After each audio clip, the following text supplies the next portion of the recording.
Sir ତୁ sir ବେଶୀ କଥା ସାର୍ ଠିକ ମୋ ସାଙ୍ଗ ପଡ଼ିଆକୁ କଥା ବାଧ୍ୟ ଲୋକ ଆସିଗଲେ କଣ କରିବା କଥା ସେମାନେ ଯଦି ଜାଣିଦେବେ ଆମେ ମଦ ପିକି ପ୍ରଚାର କରୁଛେ ବଦନାମ କରିଦେବେ ଖଣ୍ଡେ ଭୋଟ ଆମେ ପାଇବାନି। ମୋ ସ୍ତ୍ରୀ କେତେ ମାନସିକ କରିଥିଲା ମୁଁ ଯଦି ଜିତିବି ଆମେ ପୁରୀ ଯିବା ଆଉ ଯଦି ହାରିଯାଏ ସବୁ ଦୋଷ ସେ କଳା ଠାକୁରର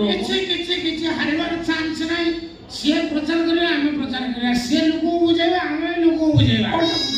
ତୋରି ବୁଦ୍ଧିରେ ପଡ଼ିକି ମୋ ସ୍ତ୍ରୀଟା ଖାଲି ଡେଇଲା ମତେ ଠିଆ କରିଦେଲ ମୁଁ ନିଜେ ବୁଝିବି ଲୋକ କଣ ବୁଝେଇବି କିଛି ତୁ ବୁଝିବା ଦରକାର ନାହିଁ ତୁ ବୁଝିବା କଣ ଦରକାର ତାହେଲେ ଗୋଟିଏ କଥା ତତେ କହୁଛୁ ବୁଝୁ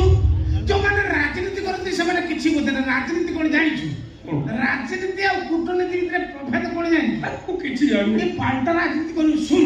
ରାଜନୀତି ତାକୁ କୁହନ୍ତି ଗୋଟେ କୁକୁର ଆସିକି ତ ଘର ଆଗରେ ଭୋଗିବ ଖାଇବା ପାଇଁ ତାକୁ ସେଠୁ ରୁଟି ଖଣ୍ଡେ ଦବୁ ପ୍ରଥମ ଦିନ ଖଣ୍ଡେ ରୁଟି ଦ୍ୱିତୀୟ ଦିନ ଆଉ ଖଣ୍ଡେ ରୁଟି ଏମିତି କଣ୍ଟିନ୍ୟୁ 5 ଦିନ ତାକୁ ରୁଟି ଦବୁ ସେ 6 ଦିନ ବେଳକୁ ତୋ ପୋଷା କୁକୁର ହେଇଯିବ ଆଟ ଇଜ୍ ରାଜନୀତି। କୂଟନୀତି କଣ ଗୋଟେ କୁକୁର ଭୋଗୁଛି ତତେ କାମୁଡ଼ିବା ପାଇଁ ତାକୁ କାୟଦା କରି ଧୀରେ ତା ମୁଣ୍ଡକୁ ଆଉଁସିବୁ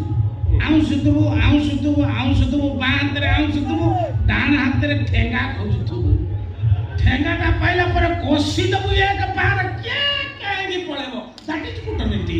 ତେଣୁ ଯେଉଁମାନେ ରାଜନୀତି କରନ୍ତି ସେମାନେ କିଛି ବାଳ ବୁଝିନଥାନ୍ତି ସେମାନଙ୍କ ପାଖରେ ଖାଲି ପଇସା ଥାଏ। ରାଜନୀତି ବୁଝିବା ଲୋକ ଆମେ ଲୋକଙ୍କୁ ବୁଝିବା ଲୋକ ହେଉଛି ବୁଝିନେତା ଆମେ ବୁଝିନେତା ଆମେ ଲୋକଙ୍କୁ ବୁଝେଇବୁ। ବର୍ତ୍ତମାନ ମିଟିଂ ଜାଗା